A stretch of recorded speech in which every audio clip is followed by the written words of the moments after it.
Brace yourselves, because what you're about to see will haunt your nightmares and make you question everything you thought you knew about the ocean's depths. Fishermen around the world are reeling in nightmarish creatures and unexplainable objects, capturing footage that will send shivers down your spine. From monstrous deep-sea dwellers to chilling remnants of the past, these discoveries will leave you questioning what truly lurks beneath the waves.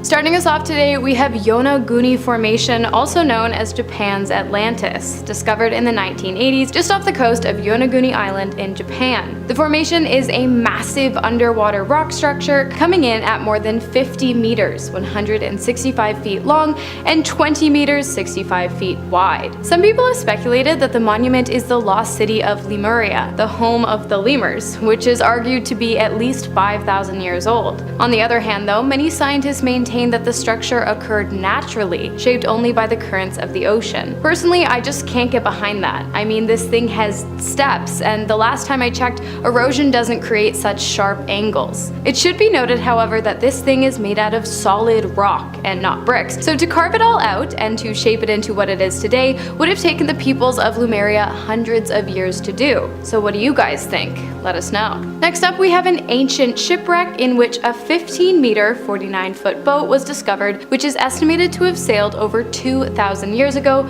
for the Roman Empire. The discovery, which was made in October of 2014 off the coast of Italy, is believed to have either been a merchant ship or a military vessel. Regardless of what it was though, one thing is for sure, it must have been packed with olive oils and fine wines, as the area in which the wreck was found was absolutely littered with hundreds of terracotta pots that would have been used to store such delicacies at the time. The ship is estimated to have been an active transport vessel making its way back and forth between Rome and Carthage way back in 218 to 210 BC. Next on the list, we have a series of ancient Egyptian artifacts discovered in the area in which the Nile River flows into the Mediterranean Sea. The discovery, which was made by Frank Goriot in 2000, included 250 ancient artifacts, two of which were enormous granite sculptures, one of a pharaoh and the other of an Egyptian god, Hapi, spelled H-A-P-I, who was said to have kept the soils of Egypt fertile by annually flooding the Nile. The discovery has excited researchers as it has been linked to two sunken cities, Canopus and Thonis, which are said to have rumbled into the sea in the latter half of the 8th century after a series of natural disasters. Upon further investigation of the area, it also appears as though a canal had existed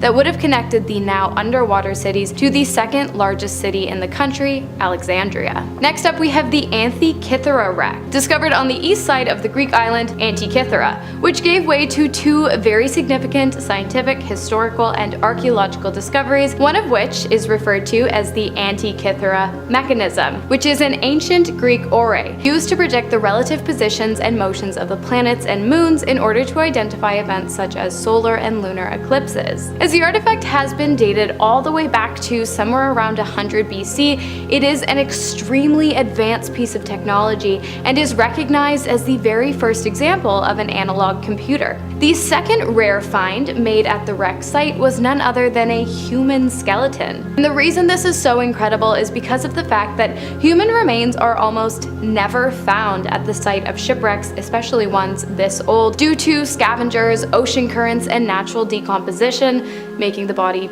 disappear. Finding the 2,000-year-old skeleton buried under ocean sediment gives scientists an opportunity to push the boundaries of ancient DNA analysis and provide information about both heritage and ancient diseases. Alright guys, I'm gonna say something, but I need you to be mature, okay? Because next on the list we have an underwater temple, the remains of an ancient lost city located in Lake Titicaca. Get over it. The remains were discovered in 2000 by an international archaeological dive team along the border of Bolivia and Peru at an estimated depth of 281 meters, around 929 feet. The temple is estimated to be between 1,000 and 1,500 years old, meaning it would have existed during the time of the Tiwanaku people, before the Incan civilization was ever even formed. Found among the ruins were many golden artifacts, but perhaps the most interesting find was the long roads and terraces designed for growing crops that give archaeologists and historians some great insight into the agricultural understanding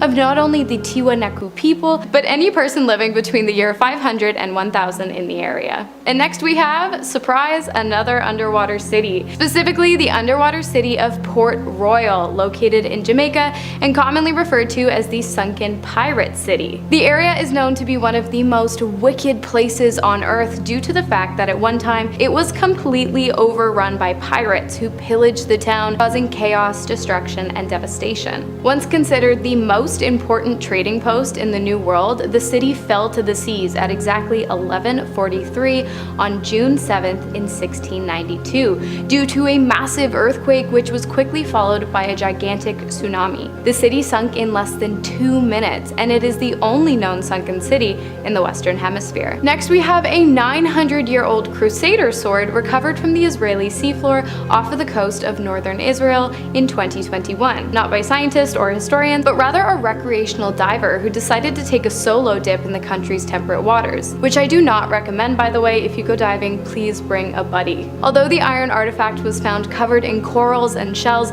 its shape was a dead giveaway to Shlomi Katzin, who knew it had to be something cool. Katzin turned the item over to experts who used an advanced X-ray machine that allowed them to view the item beneath its oceanic crust. Now, if you're starting to think the thick layer of ocean sediment, corals, and shells has become a bit of a nuisance in the process of recovering, identifying, and presenting this sword, you should know that this layer is the only reason for the sword being around today, as without it, the iron would have dissolved hundreds of years ago and there would have been no sword to find. Hold on to your heads because this next one is one. A bronze one, that is. Think about it. Now think about the fact that you're thinking about it. It's a philosopher's head. Well, a statue of one. Presumably Pythagoras of Samos. And why does that name sound familiar? Well, because a squared plus b squared equals c squared, and the square root of a squared plus b squared equals c. But let me stop torturing you with math and we can get back to the square root of this discovery. The head, which was determined to have been forged during 500 BC, was discovered off the coast of Sicily in Italy, but it is said to have belonged to the Greeks. This discovery has raised many questions about how it came to be washed along the shores of the Italian region, and researchers are now keeping a close eye on the area in hopes of discovering more ancient artifacts like this one. And that brings us to New Jersey's mysterious underwater locomotive graveyard, discovered in 1985. The two engines were found at a depth of about 27.5 meters, 90 feet, and are believed to be over 100 years old. The locomotives were identified as Class 222T, which apparently is super rare, as they usually remain in train yards and are hardly ever used for transportation. So how did they go from not leaving the lot to ending up in the ocean? We have no idea, as there are zero records regarding their disappearance. Some researchers believe that they were lost at sea while being shipped from Boston to New York, perhaps due to a treacherous storm or high waves, but again, no records. Not only that, but the way in which the engines sit, one directly behind the other as if they were making their way down a railroad track, has left historians just downright confused about the discovery. And in the #1 spot, we have Queen Anne's Revenge. Some of you guys already know this, but I grew up pretty close to where the Pirates of the Caribbean was filmed, so I'm super excited for this one, as the Queen Anne once belonged to the most infamous pirate who ever lived, Blackbeard. And no, he's not just a character from the franchise. Blackbeard, whose real name was Edward Teach, lived between 1680 and 1718 and was based in none other than Port Royal. In 1717, Blackbeard got his hands on a Bristol-built ship named Concord, which he changed to none other than the Queen Anne's Revenge. Now, if you're paying attention, you'd notice that based on the dates, Blackbeard would have had possession of the vessel for a year tops. Well, it was actually less, as on November 22nd of 1718, in a drawn-out battle, Blackbeard was pew 5 times and more than 20 times. After his passing, the Queen Anne became property of Captain Thatch, under whom she met her surprisingly uneventful end, after becoming beached on an underwater sandbar near Beaufort, North Carolina, eventually sinking as the water levels rose and the sand fell away. The vessel was rediscovered November 21st of 1996, literally one day before the anniversary of Blackbeard's death, by a private research team in Beaufort Inlet. While you are able to visit the site of the wreck, if you can call it that. It's important to note that it is a working underwater archaeological site, so doing so would require 1.5 days of educational training, but I say it's worth it. Starting off our list today, we have Cuba's underwater city, the remains of a 12-acre city sitting at a depth of roughly 8,380 meters. In 2001, sonar scans off the coast of Cuba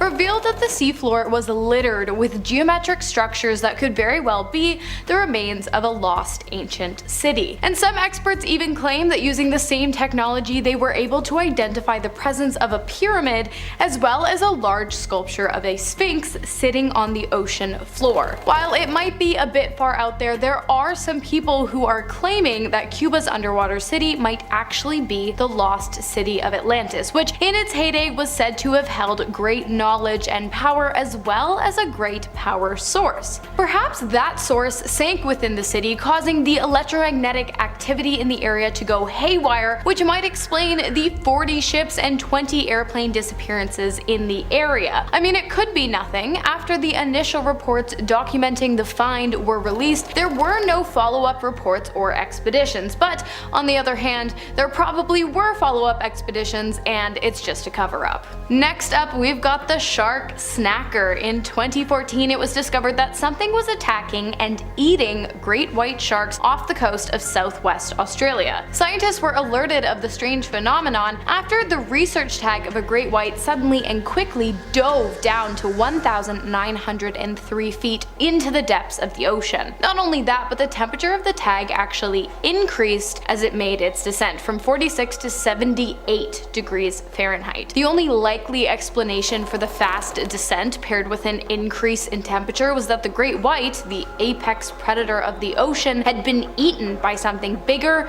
faster, and stronger than it. Two theories emerged as to what kind of animal could have done this. One, it was an orca, also known as a killer whale, which are known to be incredibly aggressive and also twice as long and 3 times heavier than great whites, or two, that it was a much larger undiscovered shark with an appetite not far off from Dahmer's. Next up, the Devil's Sea, aka the Asian Bermuda Triangle, located in Japan's corner of the Pacific Ocean. In 2014 and 2015, 2 separate passenger planes carrying a total of over 250 people crashed over the waters of the Devil's Sea for no known reason. This prompted people to look into the history of the area, and when they did, they discovered that the disappearance of the 2 aircrafts were not an isolated incident. In fact, in the 1950s, many large vessels disappeared under mysterious circumstances in the waters as well, with 9 of those disappearances occurring in the span of just 4 years. Because of this, the Japanese government decided to send out a military ship to investigate. Whatever it found, we will never know, because it also disappeared. For whatever reason, the Devil's Sea just sucks up ships and planes down into its watery depths. Perhaps the area is a gateway to hell, as the name implies, or possibly it's electromagnetically charged, or maybe full of sea serpents, or maybe all 3. Whatever the reason, you will not catch me there. Next up, we have the submarine disappearances of 1968. Between the months of January and May, 4 submarines from different countries went missing, lost to the deep sea. The first to go down was the Israeli INS Dakar, which disappeared in January in the Mediterranean Sea along with its crew of 69 men. 2 days later, a French submarine, the Minerva, and its crew of 52 men disappeared in the same region. Later, a Soviet nuclear sub with a crew of 98 disappeared in the South Pacific, and after that another Soviet nuclear sub sank down to the bottom of the North Atlantic Sea. In 1999, the first wreck, the INS Dakar, was found, but it is debated whether or not the sub sank after descending past its abilities or being taken out by opposing forces. The rest of the wrecks remain a complete mystery, but in 1974, the CIA did recover pieces of one of the Soviet nuclear subs, but when asked about their findings, their answers consisted solely of, "We can neither confirm nor deny." So, cover up, I guarantee it. Speaking of mysterious disappearances, we've covered subs, ships, planes, but how about the disappearance of an entire island? Prior to the 18th century, the small island of Bermeja, or I'm sorry guys who don't know how to pronounce that. Anyways, it was widely featured on maps of the Yucatan Peninsula, which separates the Gulf of Mexico from the Caribbean Sea. However, the depiction of the island slowly started disappearing in the 1700s, with the last confirmed appearance of the island being depicted on a map created in 1921. While you might believe the existence of the island to have been a myth created by ancient cartographers, Mexico actually confirmed the existence of the island and even made 3 attempts to locate its remains in 2009. The missions were unsuccessful, but hope is still out there that one day it will be found. There are 2 main theories surrounding why the island might have disappeared in the first place. 1. Rising sea levels caused the low-lying island to sink, and 2. The CIA blew it up because the areas surrounding it were rich in oil and Americans wanted to improve their claim over the area. 2 very different theories, but I want to know which one sounds the most likely to you. We know which one sounds the most likely to me, but let me know your thoughts down below. Next up, we've got aquatic megafauna, gigantic animals that exist within the unexplored depths of the ocean. Although many marine species remain undiscovered, there are a few species of massive aquatic life that we do know of, other than whales and sharks, of course. Both the giant squid and the colossal squid come to mind. The largest giant squid ever recorded measured in to be 43 feet long and weighed in to be almost 1,000 pounds, but it's said that they can measure up to 66 feet and weigh well over 1,000 pounds. The largest recorded colossal squid ever found measured in at just under 43 feet, but weighed over 1,000 pounds at 1,091. But like the giant squid, it is believed that they can grow to be much larger. Both animals have 3 hearts, 8 arms, and 2 tentacles. The giant squid's 8 arms are covered in sharp, serrated suction cups, and the colossal squid suckers are equipped with strong, sharp hooks. Needless to say, you wouldn't want to run into either one. Considering these guys were found with only 5% of the ocean having been explored, I can only imagine what other kinds of gigantic, mysterious creatures we'll find if we keep looking. And I suggest we keep looking. Speaking of giant things in the ocean, let's talk about the Stingrays beast. In 1808, a massive aquatic animal carcass washed up on the shores of Stingrays in Scotland, measuring up to 55 feet in length, even with part of its tail missing. Originally, scientists assumed that the carcass had been that of a large shark, but upon closer inspection it became clear that whatever creature they were looking at had paw-like appendages instead of fins, and so it was decided that the animal was a new species. Since its original discovery back in the 1800s, the animal has not been seen, but maybe one day, if we look hard enough, we'll once again find the creature that likely gave way to tales of Loch Ness monsters. From monsters to aliens. It's a NASA video. We had to include at least one point paying homage to our friends from afar. I mean, I hope they're friendly. There is one distinct structure that comes to mind when you combine the topics of aliens and the deep sea, 2 of my favorite, and that is the Baltic Sea anomaly. The anomaly was originally discovered in 2011 by sonar imaging by the Sweden Ocean X diving team while they were hunting for treasure on the floor of the northern Baltic Sea. It doesn't take a rocket scientist to tell you that the thing looks like a UFO. The formation seen on the bottom of the seafloor is structured and purposeful, with patterns along the stair-like structures along the sides and top of the, what I'm assuming to be a spacecraft. As far as the public knows, it has only ever been explored using radar, but I have a feeling at least a few people have been down there and are either holding the truth about what they found incredibly close to their chest, or they were killed as soon as they made it back up to the surface. Either one, it's possible. Next up, we have the Jacuzzi of Despair, a deadly lake located at the bottom of the Gulf of Mexico. The Jacuzzi has a circumference of about 100 feet and it reaches a depth of about 12. So, how is it that there is a small body of water separated from the ocean located over 3,000 feet below the surface? Well, I'll tell you. The jacuzzi is actually something called a brine pool, a pocket of water 5 times saltier than the surrounding seawater, so dense that it refuses to mix with its surroundings. Not only that, but brine pools also create the perfect condition for methane gas and hydrogen sulfide to thrive. So although this underwater pool might look cool, anything that is unfortunate enough to enter into its divided waters will most certainly die, and that includes you and me, so let's avoid it. And finally, to finish off our list today, we have Leptocephalus giganticus, but we're just gonna call it Lep because whoever named that thing kinda sucks. I'm looking at you, Peter Henry John Castle. The Lep is an extremely rare species of eel that was discovered in 1959, which was super lucky because the species is known to regularly inhabit the deep depths and it's rarely ever seen.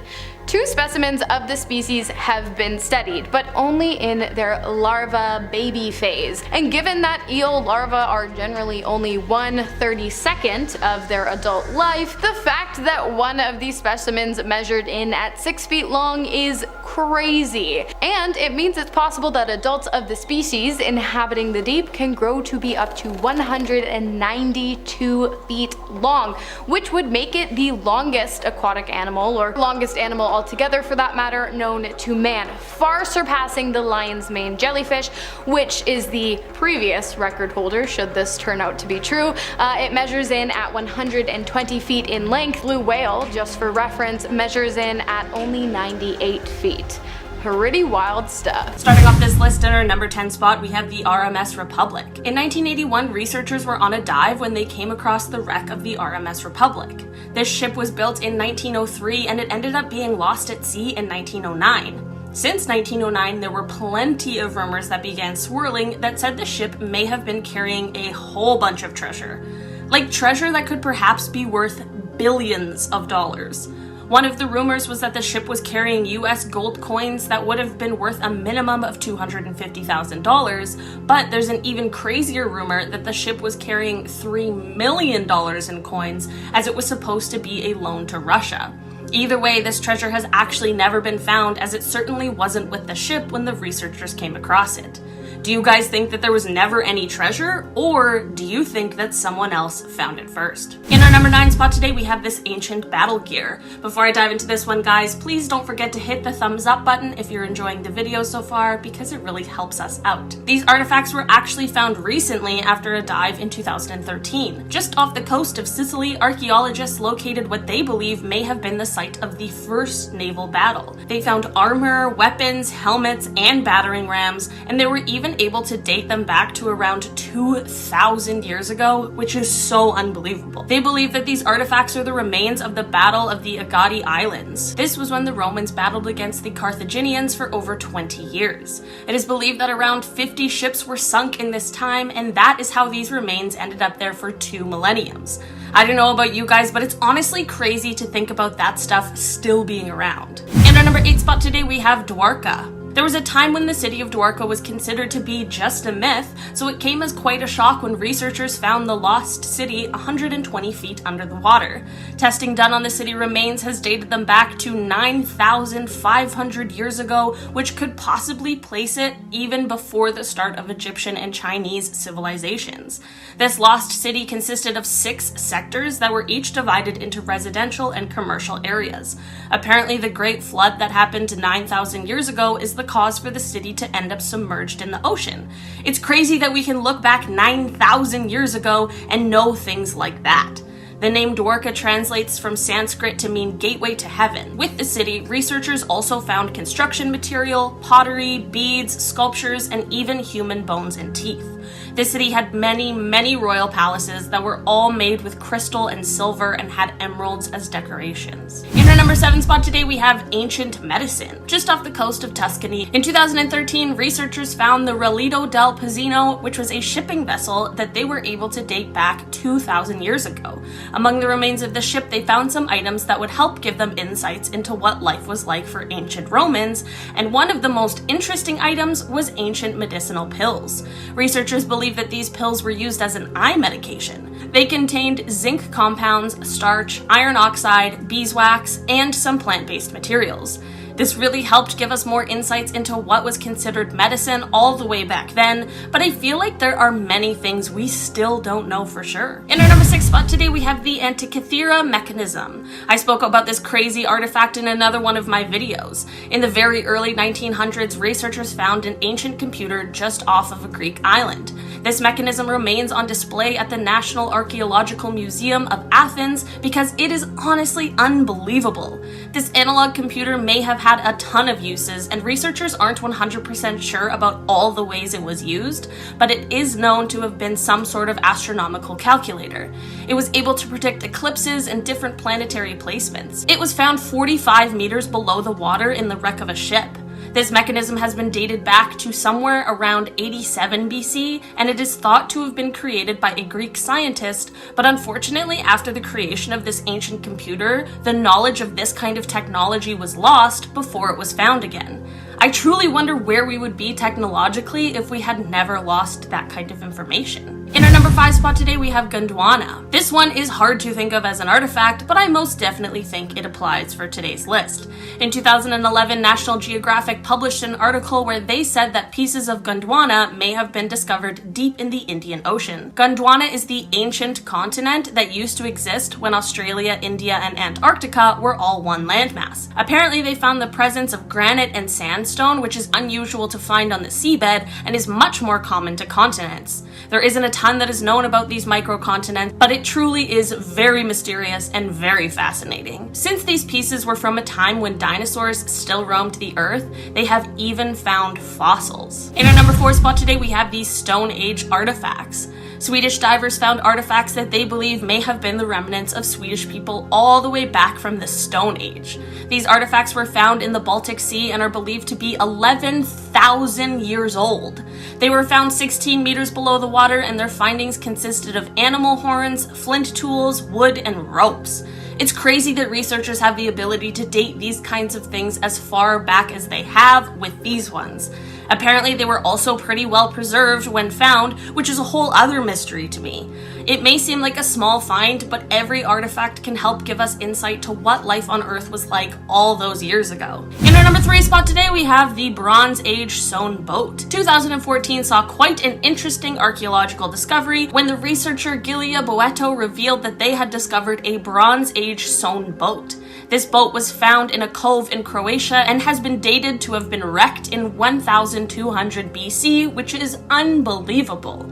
The boat is made out of wood that is sewn together by ropes, roots, and willow branches. It is 7 meters long and 2.5 meters high, and considering the fact that it is 3,200 years old, it certainly has held up remarkably. This boat has given us at least a small glimpse into how boats were made all the way back then. Sometimes I hear about things that really leave me in awe of the things that have gone on our Earth. It's so unbelievably cool to think about.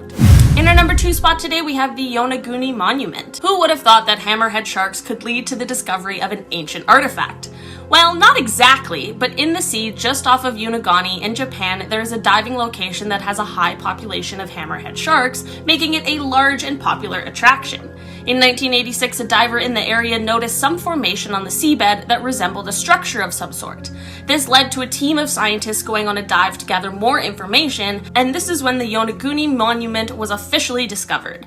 The monument is made out of sandstone and mudstone, but here's the mysterious thing. Scientists can't agree on its origins. There are some who believe that this is a natural formation, but there are some who swear that it is man-made.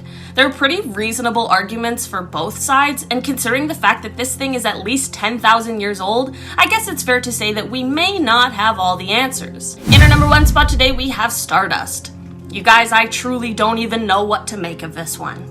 So apparently, 2.7 million years ago, a star exploded, and German researchers have now been able to locate pieces of it while they were drilling in the Pacific Ocean. I can't even believe that is a sentence that is true. This star was a Type 2 supernova, which means that the star had to have at least 8 times the mass of the Sun, and it also ejects iron-60 during the explosion. Somehow the star fragments ended up in the Pacific Ocean to be discovered in the remains of magnetic bacteria that were feasting on the iron from the star. Scientists believe it happened all that time ago because apparently iron-60 is way too young for Earth, whatever that means. Science is so crazy sometimes, you guys. Starting off this countdown, we had the HMS Sea Serpent. In August of 1848, the crew on the HMS Daedalus was sailing in the South Atlantic when they spotted this terrifying creature. According to the ship's captain and several members of the crew, they claimed that the monster was 60 feet in length, with 4 feet of his head raising out of the water. This massive sea beast lurked around the ship for 20 minutes before taking off. To this day, we don't know what it is that they saw. They described it as being a long snake with a dragon's head. Pretty weird and creepy, right? Well, they aren't the only ones who witnessed this too. It was spotted a second time by the American brig Daphne, and in fact, crew on board even shot at it. Scientists claim that maybe they just saw a whale. But come on, a bunch of experienced sailors would know the difference between a whale and something that's not a whale. And at number 9 today, we have the Mary Celeste. And if you guys are liking this video so far, make sure to give it a big thumbs up. To this day, the mysterious case of the Mary Celeste is considered one of the creepiest cases in nautical history. Basically, in 1872, the Mary Celeste was found abandoned in the middle of choppy waters. The crew was nowhere to be found. All the cargo on board remained untouched. Now, the lifeboats were missing, which makes people believe that the crew tried to get off the ship and flee. But why would they just abandon their ship like that? Well, we got a number of theories. 1, a sea monster got them. 2, a pirate takeover occurred. 3, they were abducted by aliens, or 4, they consumed bad food and they all went mad. I know, it seems wild. To make matters weirder though, the crew and lifeboats were never found. No one knows what happened aboard that ship. In our 8th spot, we have the Baltic Sea anomaly. In 2011, a group of divers went out looking for treasure in the Baltic Sea, and they came across something weird. It was a 70-meter long weird object laying 300 feet below sea level. This thing has since been named the Baltic Sea Anomaly, and no one knows what the heck it is. It's just this massive steel-looking structure shaped like a disc with some weird patterns on it. Gets weirder when the divers claim their equipment randomly stopped working when they got closer to the object. There was a massive electrical interference there. So what is this thing? Honestly, we don't know, but some people think it's a glacial deposit left from thawing glaciers. Or it's part of a UFO spacecraft from one extreme to another. Could be either or, who knows. In our number 10 spot today, we have the Upsweep. We all know how little we know about the ocean, and that includes what kinds of creatures lie in it. So while this mysterious sound out of context probably wouldn't be that freaky, when put into this situation it becomes quite a bit more eerie. This sound is referred to as Upsweep, and it was caught when the Pacific Marine Environmental Laboratory started its sound surveillance system in August of 1991. The sound is apparently more seasonal, with its peaks in spring and fall, but it is unclear if the changing of seasons is responsible for this sound, or if it's coming from something that lurks in the ocean and remains undiscovered. Just for reference, here is a clip of that sound played at 20 times the original speed.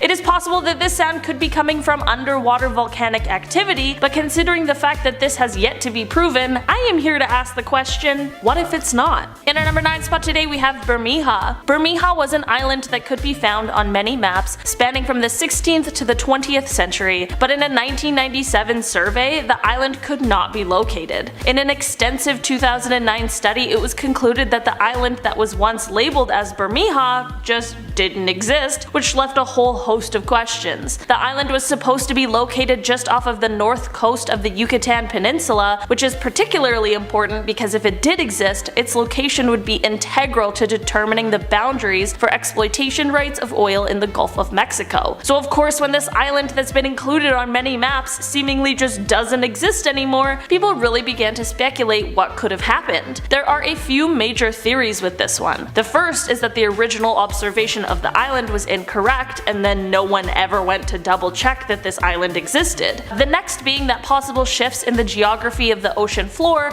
along with rising sea levels, were the cause for this island to completely disappear. The third theory is the most mysterious out of them all, and this is the theory that the island was blown up by the CIA so as to expand the economic zone belonging to the United States. It certainly is not an easy thing for an island to just disappear, so it truly is quite a large mystery about what exactly happened here, and at this point it is unclear if we'll ever know for sure. In our 7th spot, we have the 3 men. In 2007, 3 Australian men headed out on an expedition together. 3 days later, their ship was found drifting by itself in the middle of the ocean. The men were nowhere to be found. That's not all. On the ship, they found knives all over the cabin floor, as if there had been a fight and people were scrambling for weapons. What happened to these men still remains a mystery to this day. But of course, we got the theories. One is that they got into a devastating fight and they all ended up dying. Or 2, their propeller became snarled in a fishing line. One dude went to go free the line but then fell into the ocean. The second dude tried to save him and then fell in as well, and then so on with the third guy, or who even knows. Okay, we don't know for sure, that's just a theory. The only thing we do know is that this case is pretty creepy. Moving on to number 6, we have the Kraken. So it may just be that the Kraken is real, but it's not what we think it is. In fact, the legend of the Kraken was thought to have been born after a number of sailors spotted giant squids while sailing. So the Kraken might actually just be giant squids. In 1870, a giant squid washed up in New Zealand. Legend goes that it was as tall as the top of a ship's main mast, and it could easily take over a ship by wrapping its tentacles around the hull and crushing it. Is this true? Who knows? But no one believed that giant squids were real until around 2005. That's when scientists caught a photo of one. Then in 2013 they got a video of one. Now they believe there are millions of giant squids out there. The mystery here is, what beast did the sailors encounter in 1870? Was it a ginormous squid, or was it a kraken, or is a squid a kraken? Who even knows, okay? There's just so many questions out there that we need answers to. We're now at our 5th and halfway mark with the cursed shipwreck. Back in the early 2000s, a natural gas company was laying pipeline in the ocean when they came across a shipwreck. Nowadays, this shipwreck is considered cursed or haunted. Let me explain why. So after the shipwreck was discovered, a team was sent down there to check it out. But everything that could go wrong did. First, the exploration sub malfunctioned right as it was getting ready to explore the wreck. Then the Navy sent a research sub down there and it literally self-destructed upon entering the water. Then over the course of a couple of years, other attempts have been made to explore the ship, but those have gone wrong as well. None have been successful. So now it's believed that this ship is cursed and doesn't want anyone entering it. In our 3rd spot, we have Sylvester Butler Jr. Apparently a number of people mysteriously vanish off of cruise ships each year. Most of them have never been found. Today, let's look at the weird case of Sylvester Butler Jr. In May of 2017, Sylvester boarded a cruise ship headed to the Pacific Islands. While on board though, the crew noticed he was acting weird. He kept to himself, barely talked to anyone else, and housekeeping claimed that he never unpacked his bags. The only charge on his bill was the occasional soft drink he would order to his room. Also, every time the cruise made a stop, he never left the ship. Then somewhere between Fiji and the final port Sydney, crew noticed that he was missing. No one knows what happened to him. And the ship's CCTV footage revealed nothing. It's sad, but theory goes that Butler jumped off the ship and took his own life. Apparently he suffered from a chronic genetic kidney disease, so maybe he wanted to end his suffering, but we don't know for sure. On top of that, I believe that his body was never found. Coming in our 2nd spot today, we have the Stingrays beast. The Stingrays beast is the name given to a massive carcass that washed ashore on Stingrays Island on September of 1808. At first, people thought it was just the body of a shark, but this creature had paws instead of fins. So then people were hella confused. Not only that, but it was 55 feet long. But part of its tail was missing, so clearly this thing was even bigger than that. This beast was described as follows, and I quote, Its flesh was described as being like coarse, ill-colored beef, entirely covered with fat and tallow, and without the least resemblance or affinity to fish. The skin, which was gray colored and had an elastic texture, was said to be about 2 inches thick in parts." End quote. Not only that, but its bristles glowed in the dark when wet, and the contents in its stomach were red. So what is this beast? The Natural History Society of Edinburgh believes that it is a sea serpent of some sorts. Maybe the Loch Ness Monster or its long-lost brother, who knows. And in our number 1 spot today, we have the Orang Medan. So this next mystery is pretty freaking creepy, I'm not gonna lie. It's gonna keep you up at night. So in 1947, 2 American ships received a distress call from the ship the Orang Medan. The SOS call was from a crew member that stated everyone on board the ship had died. Then all of a sudden, his SOS ended with his last message being, "I die." When the ships arrived, they found the ship completely unharmed. The entire crew, including a dog on board, had died. Everyone had a terrified look plastered on their face. No one knows what happened to the ship.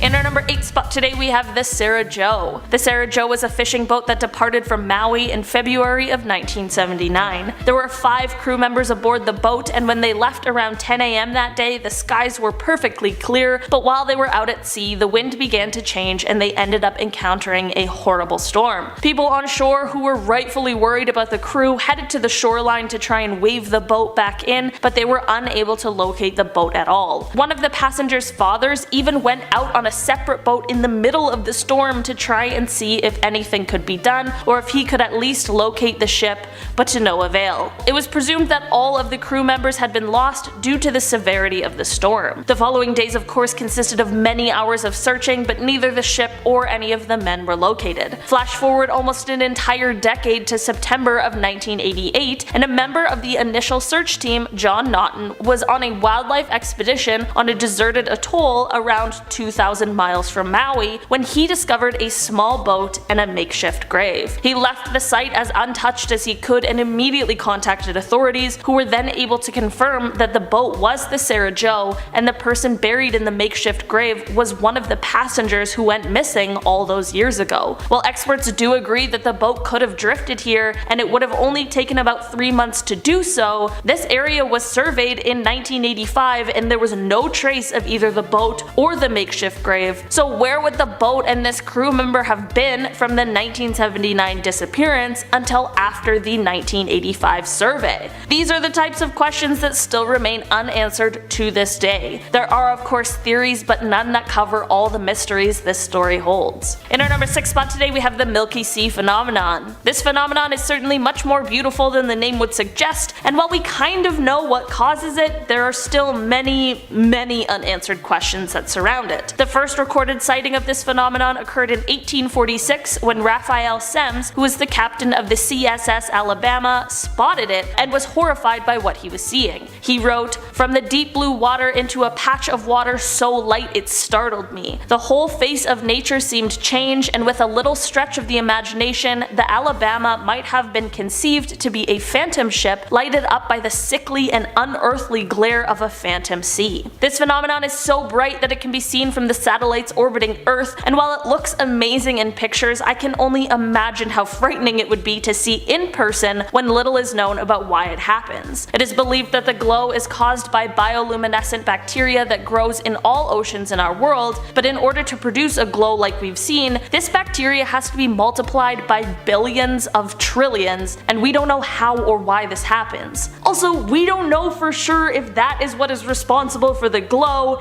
it's just our current best guess. Just for the sake of our expansive imaginations, let's say that it really is this bacteria causing the glow. Why does it come to the ocean surface? Why in such great numbers? Every time this happens, it's at unpredictable times, locations, and sizes, so basically it remains a strange but stunning ocean mystery. In our number 5 spot today, we have the SS Beichimo. The SS Beichimo was built in Sweden in 1914 and it belonged to the Hudson's Bay Company. This ship was used to trade provisions for pelts in Inuit settlements along the Northwest Territories of Canada. On October 1st, 1931, the ship was ending its trading run and was packed with fur when it became trapped in pack ice. The crew decided to briefly abandon the ship and they traveled over the ice to the nearest town for shelter. Because of the location and the time, it wasn't exactly going to be simple for everyone to be rescued. On October 15th, the Hudson's Bay Company sent an aircraft to save 22 of the members, but 15 remained and began to prepare in case they needed to stay the winter. Because the ship couldn't be heated, the remaining crew members would return to the ship every few days to chip away some of the ice, but also to grab essential items from the ship. On November 24th, there was a powerful storm, and once it had cleared, the Bimo was gone. The remaining crew assumed that it had sunk, but this is really where our mystery gets started. An Inuk hunter spotted the ship around 72 miles from the camp the remaining crew members had set up, and somehow they ended up locating it, removing the rest of the valuables, and then abandoning it for the last time because it was believed that this ship wouldn't last the rest of the winter. After the rest of the crew was finally rescued, the ship ended up being spotted around 480 miles from its previous sighting. For 40 years after, the Bimo was frequently spotted floating in different locations, sometimes even providing people with shelter during storms, but was never once captured. In 2006, the Alaskan government began to work on a project to find the Bimo, but since the most previous sighting, she has never been located again. While the ship is now presumed sunken, it would have been the longest sailing ghost ship of all time. Ships rarely survive for nearly as long while being unmanned, especially in the crushing icy waters. We still haven't found the wreck of this ship either, so perhaps it is still out there floating somewhere. In our number 3 spot today, we have the Cassie Nicole. The Cassie Nicole was a boat that set sail from Richmond Hill, Georgia on April 10th, 1990 with 4 people on board. During the second day aboard, one of the passengers realized that the boat was suddenly taking on water, and at this same time the pumps and radio were not working, which left them with little to no options. The crew decided it was time to board a life raft and abandon ship. After a day of floating on this life raft, one of the passengers named Nathan saw the ship's hatch cover floating by them and thought that it might be able to support him better. Once he hopped onto the cover, he ended up losing sight of the other 3 crew members. Later in the day, he saw a freighter go by multiple times and he was hoping that it had picked up the 3 crew members he had lost contact with. After 3 days of floating at sea, Nathan was finally rescued, but he received the news that the other crew members hadn't been found. Months went by with no sign of the others until a few months later when Nathan's sister, as well as the owner of the boat, began receiving strange phone calls from someone who was speaking in Spanish. The person on the other line said their name as well as the names of the missing people, and in the final phone call the stranger said, in English, "I'm bringing them home," but there has still never been a sign of them. The family of the disappeared men believe that they may be alive somewhere but are being held in a foreign country, but why? And why would someone say that they were bringing them home only to not do that?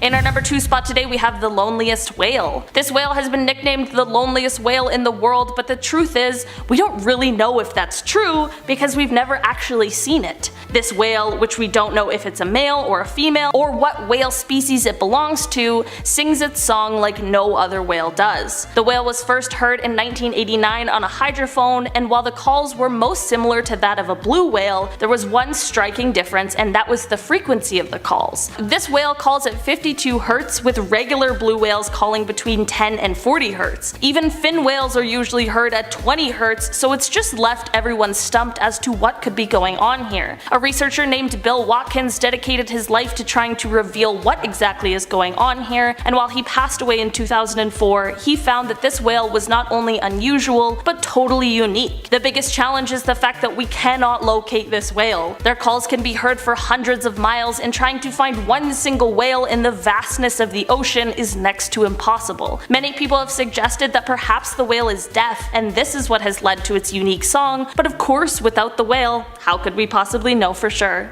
In our number 1 spot today, we have the French sailors. Yves Emmanuel Payne and Laurent Hernas were French sailors who were hired to sail a boat to its new owners. Their trip would see them departing from Annapolis, Maryland and heading to Guadalupe, but when they never arrived at their destination, searches quickly began. Unlike many of the other stories similar to this one, there were actually sightings of this ship, most of them occurring along the intercoastal waterway, which was far off from the course the ship was intended to take. Along with these sightings came the frightening news that the witnesses claimed to see a third man on the boat which made people begin to believe that it had been hijacked, which wouldn't have been all that surprising considering the state-of-the-art vessel they were on. Despite these sightings, the boat was never found and neither were the men. To add even more strange occurrences to this story, however, around 2 months after the disappearance, a police officer in South Carolina pulled over a speeding car. After a sort of strange encounter with those in the vehicle, it was later discovered that 2 of the 3 men in the car were the missing Yves Emmanuel and Laurent, but at this point they of course had already been released. What exactly happened here has never been fully discovered, despite this all happening in 1991. Were the sailors kidnapped? Were they part of an elaborate plan to steal the ship, despite their loved ones saying that they would never do such a thing? It all remains a mystery. Starting off this list, in our number 10 spot we have the comb sea star. These guys may appear to be like sweet little Peach from Finding Nemo, but they most definitely are way more terrifying and dangerous. Also sometimes referred to as the sand sifting star, these guys are a sea star that is the most widespread in their genus, which is found throughout the Indo-Pacific region. These guys are bottom dwellers, which usually means if you're coming into contact with one, it's likely accidental, so it's super important to be on the lookout for them. These guys have spines on them, which can obviously cause injury to the skin, and their venom is in a gelatinous form around the spiny areas. The venom they possess is a powerful neurotoxin called tetrodotoxin, and since it's the most well known of all of the marine toxins, it will definitely be one we talk about again today. This neurotoxin is a sodium channel blocker, which means that it prevents the nervous system from carrying messages, which then translates to your muscles being prevented from contracting in response to nervous stimulation. If a lethal dose of this toxin has been ingested, symptoms will likely be present within 17 minutes, and they include things like gastrointestinal symptoms, sweating, headache, tremor, paralysis, and eventual death. This is all to say, although these guys might look relatively harmless, those spikes are scarier than any of us might have thought. In our number 9 spot today we have pufferfish. These are a fish that isn't necessarily a major threat to you if you're casually swimming on by, but because they're considered a culinary delicacy, their toxicity gets a little bit more dicey if you aren't quite sure what you're doing. If prepared incorrectly, the ingestion of pufferfish can be lethal because they contain the same powerful neurotoxin, tetrodotoxin, and some certain puffers also contain saxitoxin, which is another powerful neurotoxin.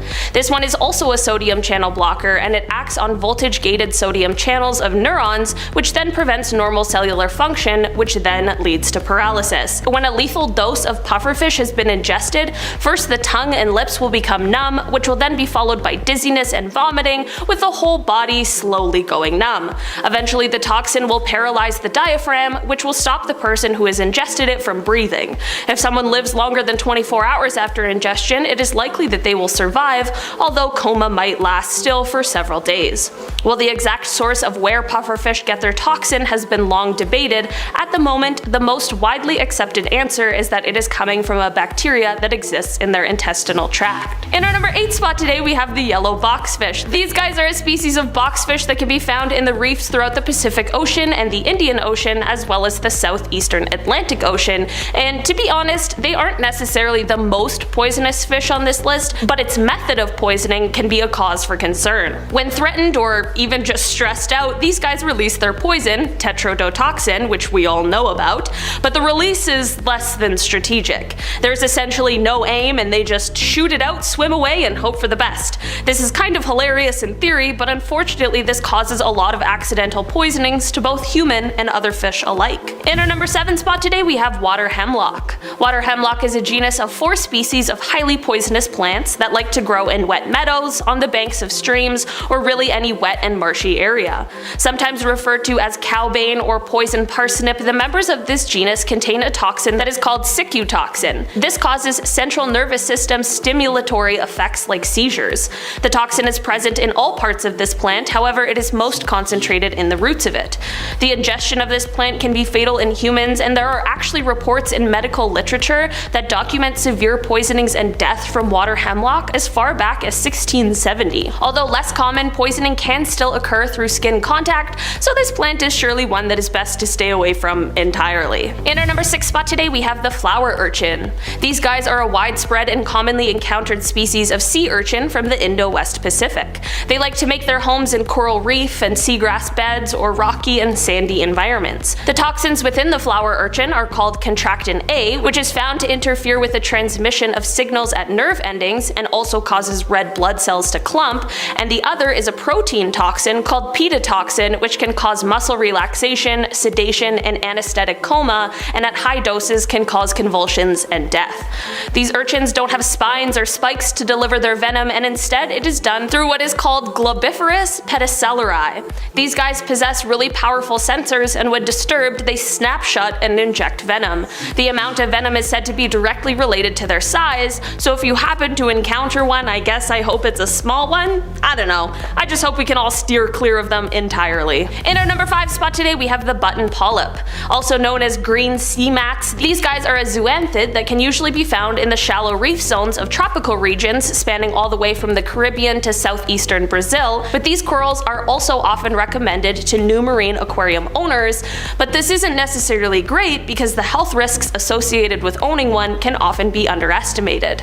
The most common form of poisoning from these guys is by eating contaminated seafood, but it can also come from direct contact with the skin, eyes, or by inhaling aerosols or steam vapor associated with them. These guys contain palytoxin, which is considered to be one of the most poisonous non-protein substances known, and it is extremely dangerous because it can affect every cell type in the body. Symptoms can range from flu-like symptoms to extreme severe ones, and unfortunately there's no known antidote for it, just general medical treatment and supportive care. In our number 4 spot today we have the Zanthe Crab. These are a family of crabs, sometimes known as gorilla crabs, mud crabs, or pebble crabs, but whatever you call them, they're highly poisonous and contain toxins that cannot be destroyed by cooking. The toxins they possess are similar to the tetrodotoxin and the saxitoxin that are seen in the pufferfish, and it is thought that they are also produced by a bacteria living in symbiosis with the crab. Many members of this crab family are brightly colored, as it is said to be a warning to potential predators of the poison that lurks inside of them. The good news is that they are poisonous rather than venomous, so it can't sting or bite, but eating them can lead to death. In our number 3 spot today we have the stonefish. These guys are one of the most venomous known fish, and although they are primarily marine, some species are known to live in rivers. Most of these guys can be found in coral reefs near the tropical Pacific and Indian Oceans. The name of these fish comes from their camouflage color, which allows them to blend in with their surroundings, but unfortunately because they're so good at disguising themselves, swimmers may not notice or see them and then inadvertently step on them, which can cause a whole slew of issues. When a stonefish is disturbed, it will inject an amount of venom proportional to the amount of pressure it's feeling, and this venom is coming from the glands at the base of their needle-like dorsal fin. The sting of a stonefish is said to be extremely painful, and if left untreated, it certainly can be fatal. The poison within the venom that a stonefish possesses is a proteinaceous toxin called verrucotoxin. The symptoms of this poison include respiratory weakness, damage to the cardiovascular system, convulsions, and paralysis. Although there are many studies that have been done on this toxin, much about how it works and the exact mechanisms of it are not yet fully understood, which just places this already terrifying creature in a cloud of mystery. In our number 2 spot today we have stingrays. Stingrays are most common in coastal tropical and subtropical marine waters throughout the world, and they are a group of sea rays, which are a kind of fish that are actually related to sharks. There are a wide variety of stingrays, but most of them are not normally aggressive and usually only attack when provoked.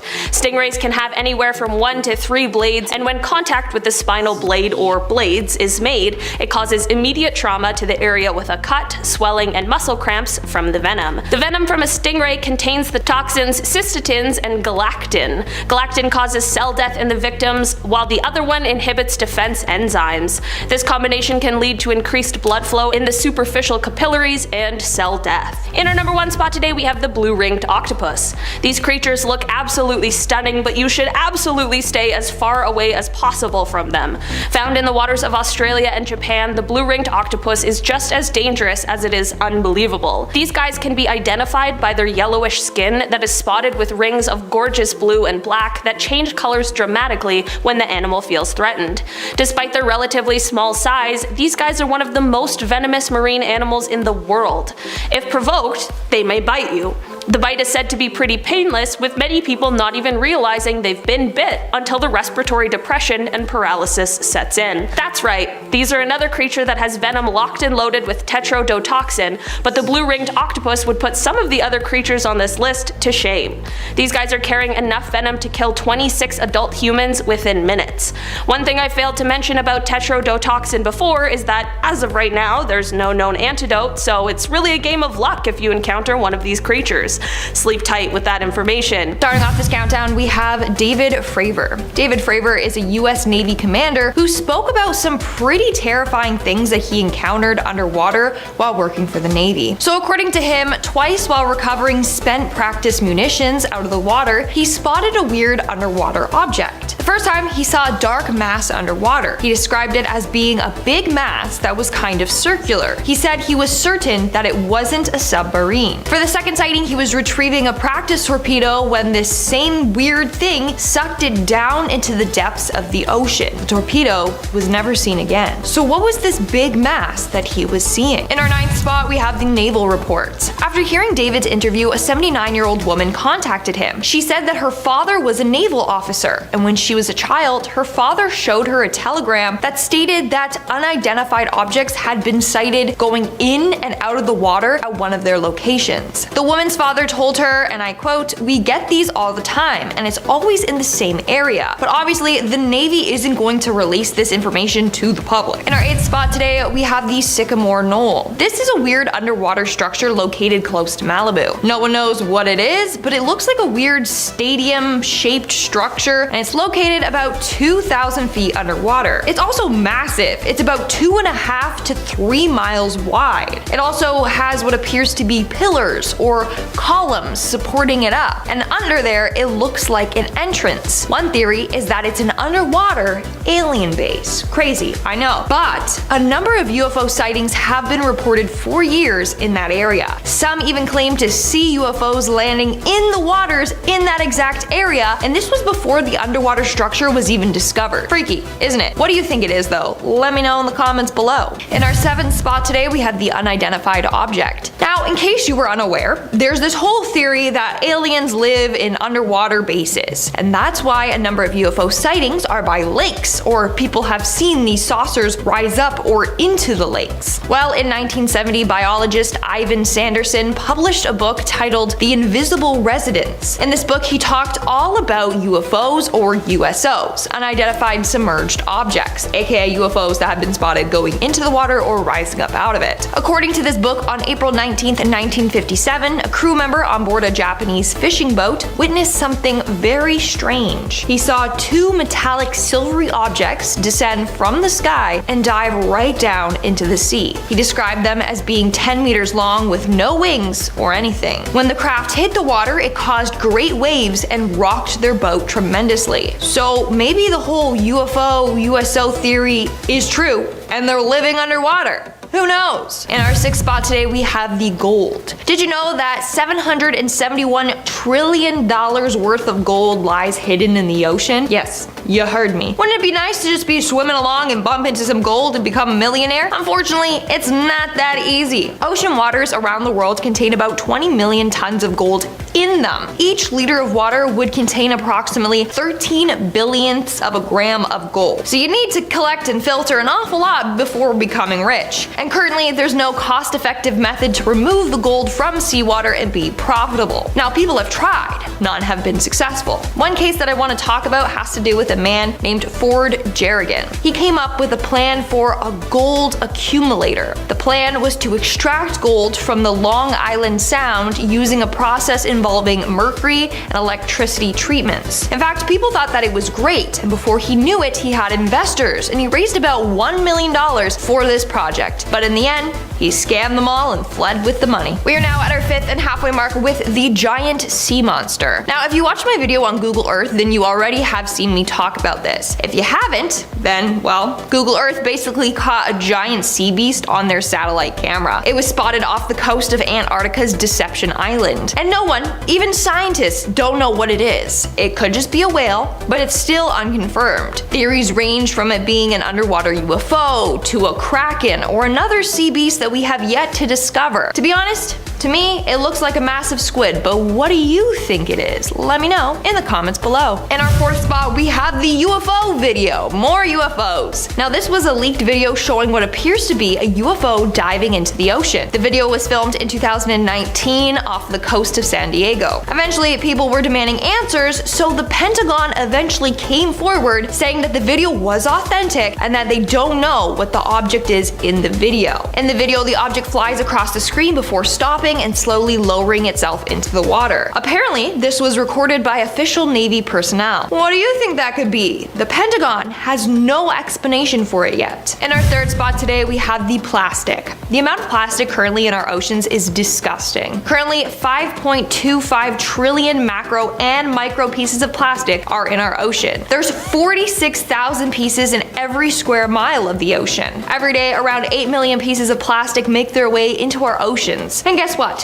Fish are eating them, and then we're eating these fish. So slowly, these microplastics are ending up in our bodies. But not just from fish. From bottled water, beer, honey, sea salt, and tea bags have all been exposed as microplastic carriers. We're killing marine life and ourselves, slowly but surely, and the governments are hardly addressing this issue. In our 2nd spot, we have the nuclear waste. Bet you didn't know this, but our oceans are radioactive. Since 1952, low levels of radioactive waste have been discharged into the Irish Sea, the English Channel, and the Arctic Ocean. This radiation can enter the food chain through plankton, and then the fish eat the plankton, and then we eat the fish. In fact, radioactive cesium and plutonium have already been found in seals and porpoises. And it's getting worse. As the nuclear energy industry grows, more and more radioactive waste will be disposed of and find its way into our ground and water supply. Again, another scary thing the government doesn't address. And in our number 1 spot today, we have the secret underwater bases. Allegedly, the government has a number of secret underwater bases. They're just hidden from the public, so we don't know about them. We do know of one base though, and that's the Naval Testing Facility in Lake Bayview, Idaho. The lake that it's located in is 1,200 feet deep, and it is pretty remote, so it's deep and secluded enough to run these tests. If they have one there, who's to say they don't have more?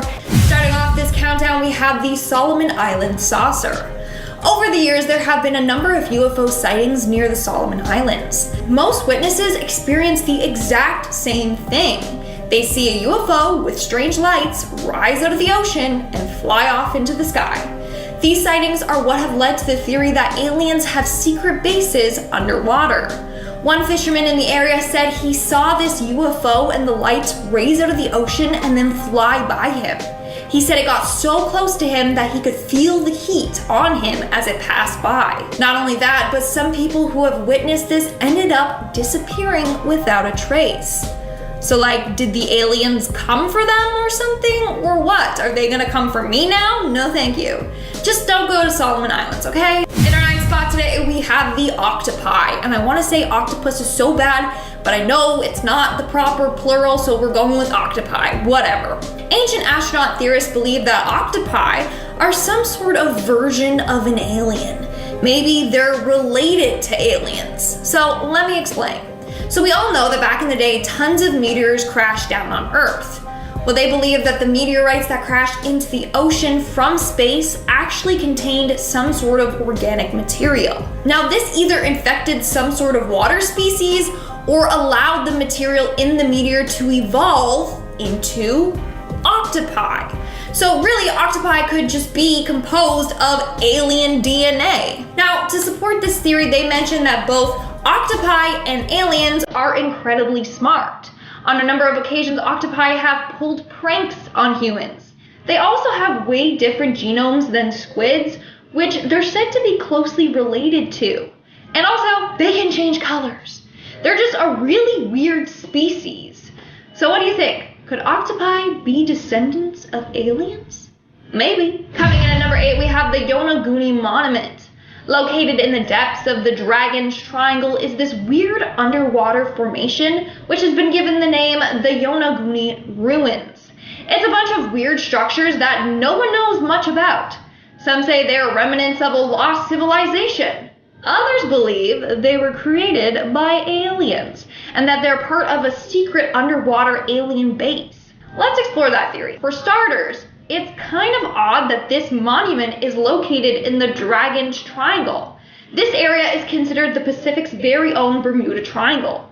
Over the years, a number of ships and planes have disappeared in broad daylight in calm waters in that area. Maybe this underwater monument has something to do with these disappearances. For example, in 1952, the Japanese government sent 31 individuals to go investigate this area. They all disappeared from that area without a trace, and their bodies and the ship were never found. Theory goes that this monument is being used by aliens in some way. Maybe it's interfering with our navigational equipment and causing these plane crashes and ship disappearances. Who knows? Coming in at number 7, we have Ivan Sanderson. In 1970, biologist Ivan Sanderson published a book titled The Invisible Residence. In this book, he talked all about UFOs or USOs, unidentified submerged objects, aka UFOs that have been spotted going into the water or rising up out of it. According to his book, on April 19, 1957, a crew member on board a Japanese fishing boat witnessed something very strange. He saw 2 metallic silvery objects descend from the sky and dive right down into the sea. He described them as being 10 meters long with no wings or anything. When the craft hit the water, it caused great waves and rocked their boat. This could be more proof that aliens have secret bases in the ocean. Coming in at number 6, we have the leaked UFO video. A recent leaked video from 2019 shows a UFO diving into the ocean off the coast of San Diego. And guess what? The Pentagon confirmed this video to be authentic. So basically, in this video, you can see a dark spherical object flying over the ocean. It was picked up by an infrared camera at night. The object flies back and forth across the screen before stopping and slowly lowering itself into the water. Apparently, this video was recorded by official Navy personnel. Take a look at it and see for yourself. Took off, spooking it. Staying wind, topside, gust of 40. What was flash? What do you think that could be? The Pentagon has no explanation for it yet. Also, the area was then searched and no craft was ever recovered or found. We are now at our 5th and halfway mark with the Baltic Sea anomaly. In 2011, a group of divers went out looking for treasure in the Baltic Sea. That's when they came across something weird. It was a 70-meter long weird object laying 300 feet below sea level. This thing has since been named the Baltic Sea anomaly, because no one knows what it is. It's just this massive steel-looking structure shaped like a disc with some weird patterns on it. It gets weirder when the divers claim their equipment randomly stopped working when they got closer to the object.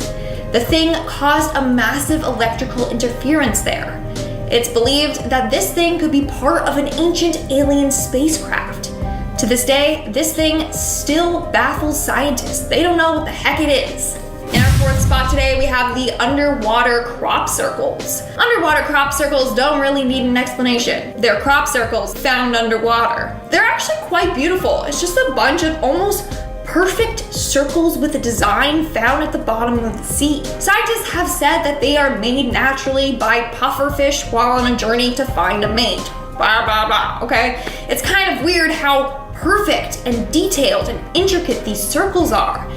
You decide what you want to believe. Are they made by fish or are they made by aliens? In our 3rd spot today, we have the underwater Stonehenge.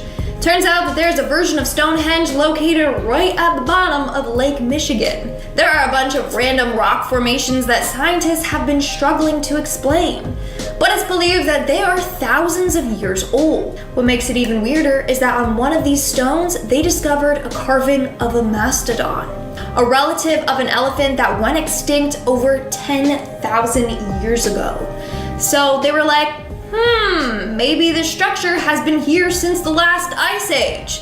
So we really don't know how old they truly are, or who built them, and why.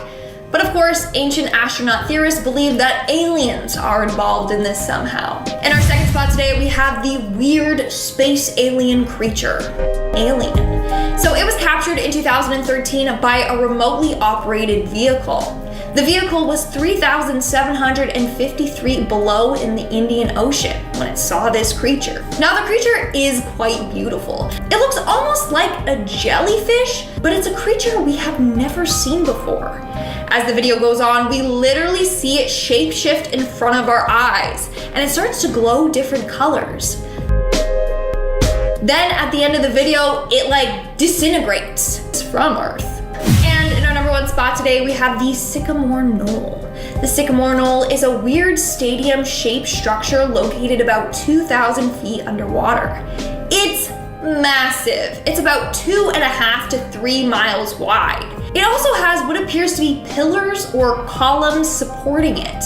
And under there, it looks like an entrance. So automatically people were like, yeah, that for sure is an entrance to an alien base. And not gonna lie, it looks like it. This base was first discovered on Google Maps and it's located close to Malibu. People have claimed to see UFOs landing in the waters in that exact area before they even knew of that underwater structure. Freaky, isn't it?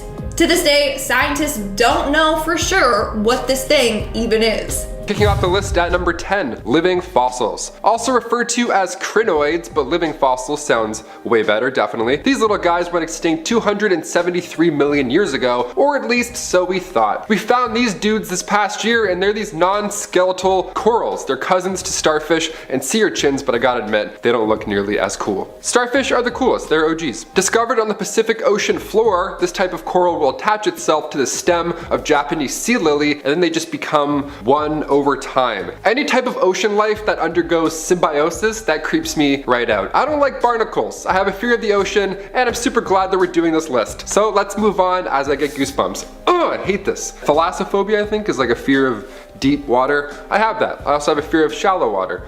I can't swim. Number 9, Chuck Lagoon. This lagoon was Japan's main base during the war, but come 1944, the United States launched an attack, what some deem is Japan's Pearl Harbor, where 60 ships were sunk and around 250 planes went down. So for 70 years, there's been a massive graveyard sitting in the Pacific, and it wasn't until recently where we got a good look at these haunting artifacts. A photographer by the name of Super Jolly went down and did the dirty work for us. He called this shoot one of the scariest dives he's ever done in his entire life. They described the atmosphere filled with human skulls, gas masks, and bullets as haunting. Yeah, you don't say. Nobody was expecting these artifacts to be that well preserved after all this time. That's the terrifying thing here. Photos are even still intact. You can see people's family members just sitting at the bottom. How sad is that? It's a haunting reminder of naval warfare, and also humans mostly suck. Number 8, MV Derbyshire. This ship was twice the size of the Titanic, but James Cameron didn't make a movie about it, so let me fill you in with less of a budget. MV Derbyshire was the biggest British registered merchant ship of all time to go down. That's an odd brag, but hear me out. She was assembled in 1976 but lost in 1980 en route from Canada to Japan. A Mayday distress call was never issued, and it was following proper ocean routes with weather routing companies, so they were doing all the right things. What happened? September 15th, 1980, a search began for the missing ship and crew, but 6 days later, the search was called off. Nothing was found. The ship was declared lost. The sister ship of the Derbyshire ended up sinking as well later on in 1986 due to deck cracking, so the families urged officials to search again for answers. Come 1994, the Derbyshire was found. Number 7, Garbage Island. There's a lot of treasure in the sea, but there's also lots of garbage because humans suck. Sorry. I mean, look at the top of the Pacific for the example, not even below it, but right on the surface, we have something called the Great Pacific Garbage Patch. It's located safely in the North Pacific subtropical gyre. There's basically 4 of these large systems, which are just massive swirling ocean currents moving warm and cool water about. They're whirlpools of garbage now. No wonder aliens don't want to come. They're like, no, this looks like let's just go to that planet. A plastic bag, for example, was found at the bottom of the Marianas Trench. We now have the deepest piece of trash. Kinda hard for Ariel to sing under the sea when she's got a plastic bag wrapped around her head. This great patch is larger than you think. It's more than twice the size of Texas. It's grown up to 60,000 square miles. Please recycle. Number 4. USS Nevada. Deemed the unsinkable ship, and for good reason, the USS Nevada was lost in 1948, and it wasn't until a year ago where she was seen again. Unsinkable ship that sunk. What's going on here? Well, during the 1941 surprise attack on Pearl Harbor, the USS Nevada was the only battleship to get away in one piece. But barely. They barely got away. It took years of repairs, but she finally returned to battle in 1944 to support the Normandy invasion. A year later, it assisted the invasions of Okinawa and Iwo Jima, and then 2 atomic bomb tests were performed, and then post-World War II, she was finally deemed too ancient for service. So the Navy used the USS Nevada as target practice, and it took 5 whole days and lots of power to finally sink it. A torpedo was the final strike. And after it sank, the Navy wasn't really sure where exactly it would end up. It was more than 15,000 feet below the surface, so it could have gone literally anywhere. Hence why we can't find anything else on this list. You get it. Cut to last year, May 2020, a joint expedition by Ocean Infinity and Search Inc., led by Dr. James Delgado, found her. Just 65 nautical miles southwest of Pearl Harbor. Took a little while, but we gotcha. Number 3. Amelia Earhart. Yeah, you heard me, Amelia Earhart. The first woman to fly across the Atlantic, was well on her way to setting even more groundbreaking records, but her plane tragically disappeared somewhere over the Pacific in 1937. It's since been a great mystery where the final resting place of Amelia Earhart is, but we may have actually found her remains back in 1940 on the Pacific island of Niku-Maroro. The initial examination of these remains were reported to be that of a man. That was the general idea in 1941, but come 2018, however, we now have a different idea. Science got better, our ideas got smarter. Researcher Richard Johns took another look at these lost remains, and since those days we've learned more about Amelia Earhart. Photos have surfaced since, so now he's comparing the bone measurements to her body type, and they're actually pretty sure that that's our missing aviator, and that we had her the whole time and we just didn't know. Number 2. The Dragon's Triangle. The Dragon's Triangle is located in the Pacific, obviously, as are most of these, and it's like the evil sister of the Bermuda Triangle, and just like that triangle, this one also takes the blame for disappearing ships and planes, and apparently UFOs are flying about. Of course. It's referred to as the Devil's Sea. These names are so scary sounding. Like, I don't know, change the names and maybe it won't be spooky anymore. Just an idea. There have been UFO sightings, magnetic anomalies, planes and ships vanish. In 1945, for example, a Mitsubishi A6M0 went missing and the pilot's distress call said the sky is opening up. Then they disappeared. 1955, a Japanese ship named the Shinyo Maru lost radio contact, and it didn't take long for the New York Times to coin the term the Devil's Sea. All these spooky triangles, are ocean currents to blame, or is there something truly paranormal about the Devil's Triangle? Let us know in the comments down below. See Illuminati confirmed. And finally, number 1, crop circles. We'll finish this list off with a cute one, I guess. Although I'm arguing this is still pretty terrifying. Crop circles on the ocean floor. Aliens confirmed. They were first spotted back in 1995 off the southern coast of Japan, and for 16 years these things were blowing the minds of divers. Nobody knew where they were coming from. They would just be there one week and then gone the next. Tiny aliens or tiny pufferfish. That's right. In 2011, one of these dudes got caught in 4K, and it's one of the weirdest but most cute things I've ever seen. These male pufferfish, they try and lure in the ladies by making art. Yeah, some birds dance like crazy with their weird mouth-looking wing things. Some fish make art. I don't know. Deal with it. Animals are... The thing that baffles me, concerns me if anything, is that the pufferfish uses a shell, like he uses a tool to carve out his emotions. Check this out.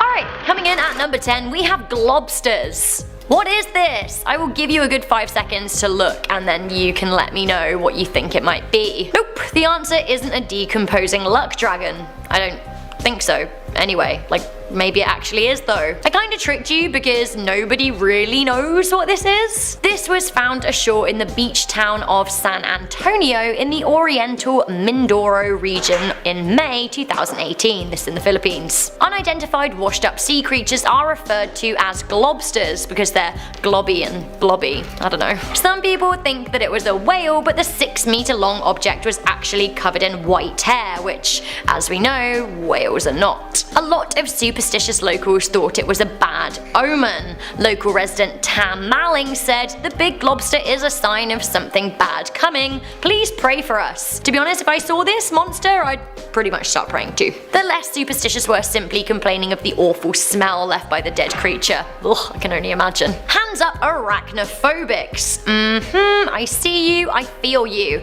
Maybe you might want to close your eyes at number 9 because we have sea spiders. Nope, nope, nope, nope, nope, nope, nope, nope, nope, nope, nope, nope. And a second helping of no. It seems that spiders aren't just a land thing. I thought the spiders of the sea were crabs, but I was wrong. This particular menace that has been accidentally dragged up from the ocean is the Southern Ocean giant sea spider, not to scale. He's big. He's really big. Some fun facts for you, this leggy blonde has organs in its pins. Literally. Ugh. And also, something else it literally does. Yeah, it sucks the life out of its prey through its legs. No thank you. No. I'm like, just gonna respectfully decline all sea spiders for the rest of my life. It's a choice. Also a choice at number 8, we have peanut worms. Oh my, just when I thought I swore off peanut worms forever, here they are in my video. Get out. Seriously though, I am horrified by these creatures from the deep. The peanut worm is making me feel, I don't know, I feel like uncomfortable isn't really a strong enough word. I would say deeply uncomfortable. Deeply uncomfortable. Imagine being the poor soul that pulls one of these up from the ocean. Like seriously, that really is probably more than they bargained for and isn't really safe for work. Look at them, flopping around being worms. Do you want to see a bunch of them together? Here you go. I honestly totally get why they're called the peanut worm, but at the same time, can we think of a slightly better name for them? Do you guys want to see one moving?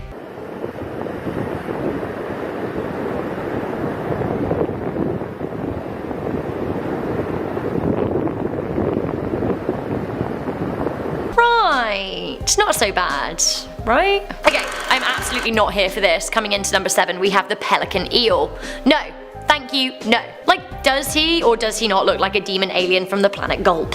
I'm really not here for an eel in general, but a pelican eel? Ugh. This here chappy bob is a deep sea fish rarely seen by humans, but is sometimes hauled up by deep sea fishing efforts. Imagine bringing one of these to the surface, like ah. Some facts you need to know about this sea beastie. The last one you're actually gonna love. Firstly, it likes to whip its tail back and forth. Secondly, it can glow pink and red if it wants to. And thirdly, do you know what? I don't even really know how to explain it to you, so maybe I'm just gonna show it to you. Wait, what?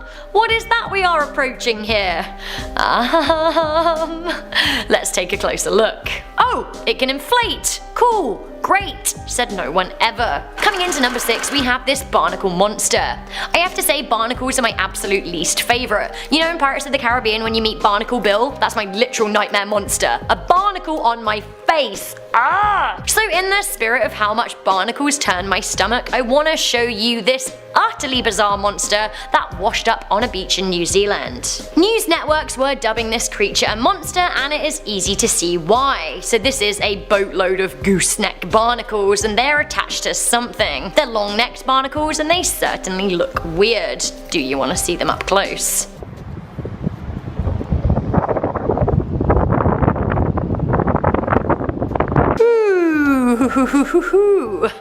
Okay, so we know the explanation. It doesn't mean the thing that washed up wasn't any less scary because bleh. Coming into number 4, we have the anglerfish. Nope. Do you want to see a lovely picture to brighten up your day? Of course you do! Let me show you! Wait, what? No! That happy fisherman has dragged up an anglerfish from the ocean, and these are, gross, right? Horrifying. Do you want to see what it looks like when it hasn't been bested by a pesky human? You got it! Here it is. And another? Lovely! That is a female. But do you want to know what happens with the males? Do you want to know how they breed? Basically, the males are much smaller and they're parasites. They attach themselves to the back of the female and then they impregnate her without her noticing. Aha! Once he is attached to her, he basically dissolves into her body. Nature! Ain't it beautiful? Back with the unexplainable at number 3, we have the Montauk Monster and the Brooklyn Bridge Monster, because they might actually be the same type of dead thing. A grotesque dead animal washed up on the shore in Montauk in the American state of New York in 2008. Now the monster looked kind of like a cooked dog with a beak. It had cryptozoologists going absolutely absolutely wild. Now, a similar unexplained creature washed ashore on the Manhattan-facing side of Brooklyn in 2012. The pictures are kind of awful, so maybe close your eyes for a second. That's really sad. I feel really sad. Another unexplained washed-up monster at number 2. What could this be? It's definitely more fishy than our number 3. Like, literally, what is this? This terrifying fish was dragged up from the ocean by a Russian fisherman in 2017. It became a social media sensation. Roman Fedorstov has become Instagram's most famous fisherman. What an accolade. He has over 510,000 followers, which is crazy. Although none of them can tell you what this creature is. It's terrifying. That's all I can say. Also terrifying are all of the other creatures that he has packed and snapped and uploaded to the gram. None such as terrifying as the blobfish though at number 1.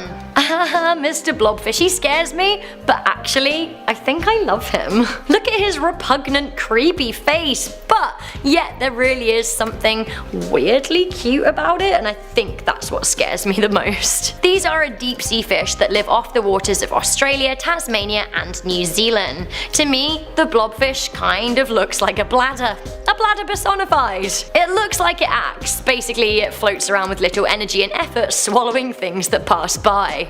It's like the Mondays of the ocean. He just looks really glum. I get it. It'll get better, blobfish. Can you imagine being the fisherman that brought up the blobfish for the first time, honestly? It has been voted the ugliest creature in the world, but honestly, I actually think that I'm somewhat here for it. I mean, I'd never want to touch one, but I do love that they make blobfish plushies. Seriously, look at it. Look at the sushi one! I think I actually might need it. I'm so confused. Coming in at number 8, we have Carol A. Deering, aka the ghost ship of the Outer Banks. So on January 31st, 1921, the Carol A. Deering was found abandoned off of Cape Hatteras in North Carolina. The crew was nowhere to be found. On top of that, tons of stuff was missing from the ship, including the crew's personal belongings, life rafts, logbooks, and navigational equipment. To this day, no one knows what happened to the crew aboard the ship. But of course, we got some theories. Theory 1 is that a mutiny occurred. Theory 2 is that they were ransacked by pirates. Theory 3 is that they were taking part in rum running. People stole the ship to use for the rum running, and when they were done, they just abandoned the ship and left it there. But like I said before, we don't know for sure. In our 7th spot, we have the electronic fog. Okay, this one is pretty weird, not gonna lie. So on December 4th, 1970, a man named Rob McGregor was flying over the Bermuda Triangle when he was met by this weird tunnel-shaped vortex. He entered it, and apparently his wings sounded like they were scraping along metal. All of the electronic and magnetic navigational instruments malfunctioned. When he looked up, all he saw was a dull gray fog. Also, there were strange clouds forming behind the airplane.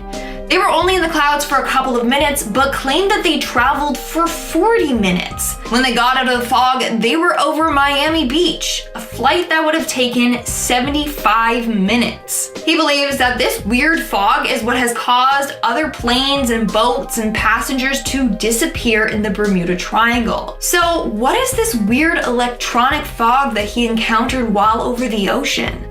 That's something I want to know. In our 6th spot today, we have the time travel. Legend goes that one day 3 ships were traveling through the Bermuda Triangle. Everything was going fine until they encountered a mysterious fog. When they emerged through the other end of the fog, there were only 2 ships.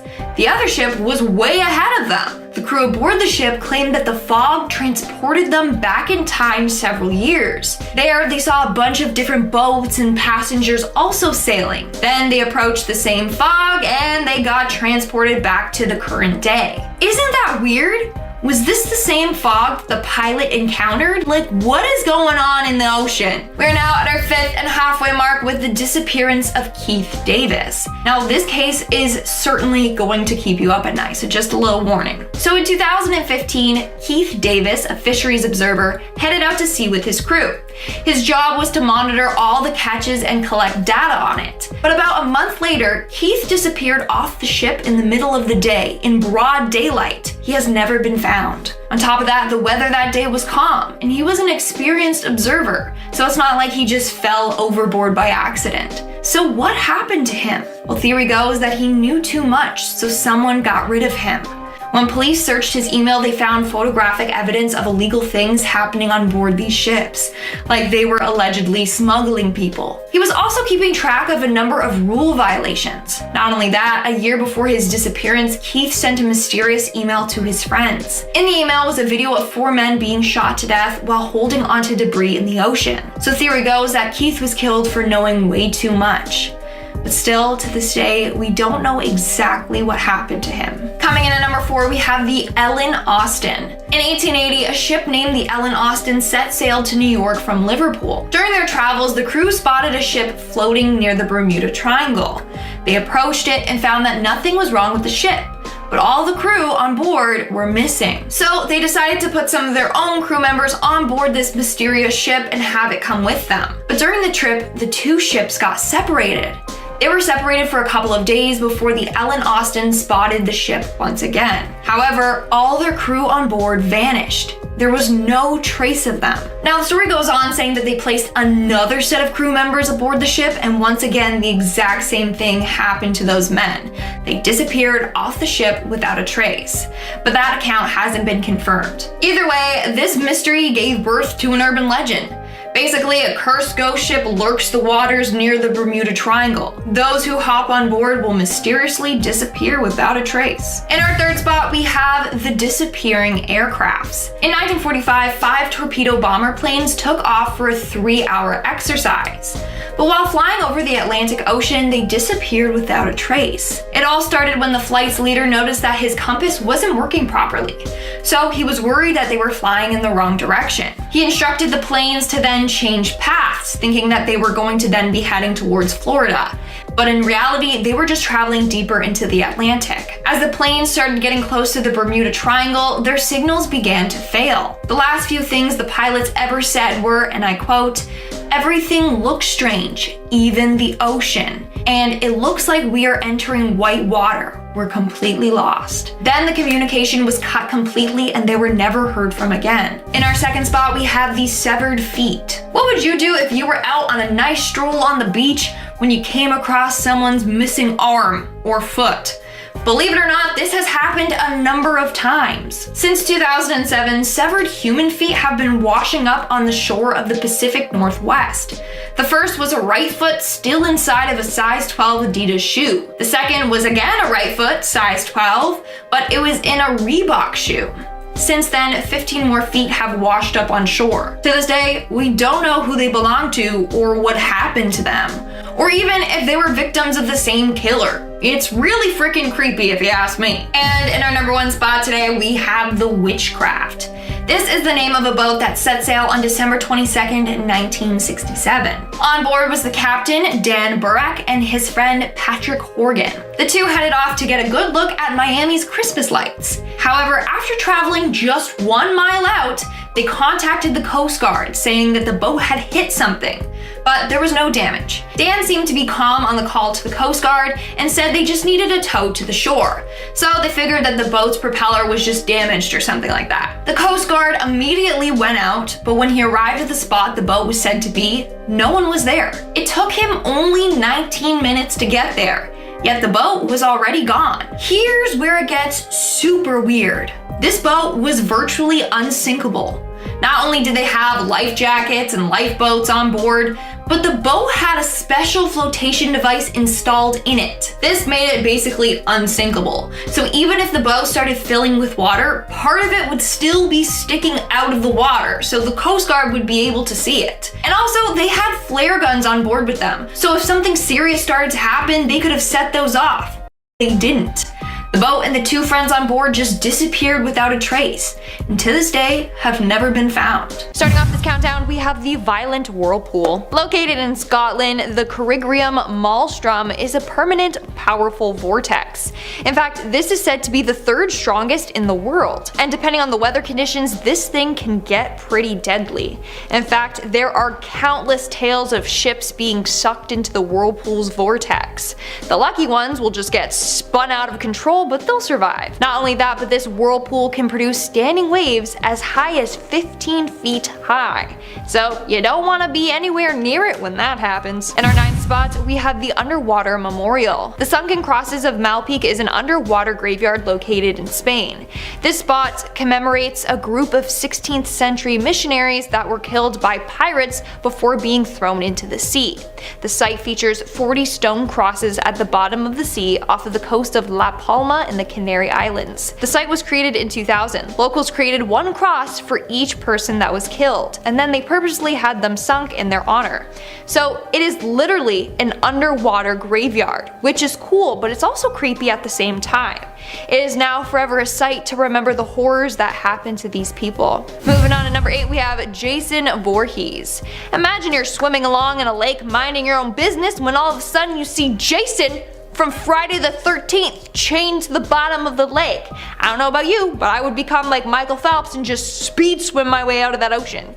Here's the thing, there is a Jason at the bottom of a lake. Turns out that someone put a creepy statue of Jason Voorhees at the bottom of a lake in Arizona. The chains around him add a creepy touch as well. Turns out the statue was placed in Lake Pleasant in 2018 by a diver named Zachary Nagy. According to him, it took weeks upon weeks to make. When asked why he did it, he said that it is common for divers to place objects underwater, kind of to act like a marker. Apparently there's a poker table, fake skeletons, even a Christmas tree down there as well. But this one is definitely the creepiest. It must have given some of the divers quite a fright when they first swam into it. Now, Lake Pleasant Regional Park supervisors as well as local officials instructed Zachary to remove the statue. He didn't end up doing so though. But the creepiest part? When they went down there to remove it themselves, it was nowhere to be seen.